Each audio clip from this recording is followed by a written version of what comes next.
ଜାଣିଛନ୍ତି ସାଙ୍ଗମାନେ ଗୋଟେ କଥା ହେଉଛି ଯେଉଁ ମଣିଷ ବୁଝିଯାଏ ଯେ ମୁଁ ସଂସାରକୁ ଆସିଛି ମୋର ପ୍ରଥମ ପ୍ରାୟୋରିଟି କ'ଣ, ମୋର ପ୍ରଥମ କର୍ମ କ'ଣ, ସେତେବେଳେ ତାକୁ ଦୁନିଆର କୌଣସି ଶକ୍ତି ନାହିଁ ତାକୁ କୌଣସି କାମରେ ତାକୁ ହରାଇ ପାରିବା ଭଳି। କିନ୍ତୁ ମଣିଷକୁ ଏଇଟା ବୁଝିବାର ଅଛି ଯେ ମୁଁ ମୋ କର୍ମ କ'ଣ, ମୋତେ କ'ଣ କରିବାର ଅଛି, ମୁଁ କିଏ, ମୋତେ ଭଗବାନ କାହିଁକି ଦୁନିଆକୁ ପଠାଇଛନ୍ତି, ମୋ ଦ୍ୱାରା କ'ଣ କର୍ମ ସେ କରିବାକୁ ଚାହୁଁଛନ୍ତି। ଏଇଟା ଯଦି ଜଣେ ବୁଝିଯିବ ନା, ଆପଣ ସବୁ କ୍ଷେତ୍ରରେ ଆପଣ ଆଗେଇ ଯିବେ। ଆପଣଙ୍କ ପାଖରେ ସବୁ ଆଚିଭମେଣ୍ଟ ଆପଣ ପାଇଯିବେ। ଆପଣ ଯେତିକି ପାଇବାର ଅଛି ସେତିକି ହିଁ ପାଇବେ। ବାସ୍ ଆପଣଙ୍କୁ ଟିକେ କର୍ମ କରିବାର ଅଛି, ହାର୍ଡ଼ୱାର୍କ କରିବାର ଅଛି, ଆଉ ସ୍ମାଇଲ୍ ଦେଇକି ମୁହଁରେ।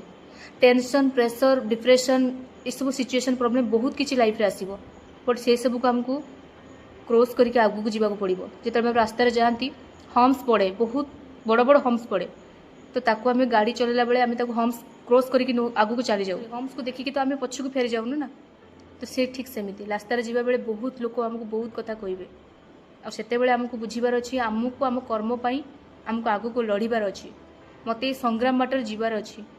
ବହୁତ ଲୋକ ବହୁତ କଥା କହିବେ, ଲୋକମାନେ ତ ଅଛନ୍ତି କହିବା ପାଇଁ, କିନ୍ତୁ ବାସ୍ ଆମେ ଆମ ନିଜର କର୍ତ୍ତବ୍ୟ ଯଦି ଠିକ୍ ଟାଇମ୍ରେ କରିବା, କର୍ମ ଯଦି ଠିକ୍ ଟାଇମ୍ରେ କରିବା, ତାହେଲେ ଆମକୁ ସଂସାରର କୌଣସି ଶକ୍ତି ନାହିଁ ଆମକୁ ହରାଇ ପାରିପାରେ। ନିଜେ ବିଚାର କରିକି ଦେଖନ୍ତୁ।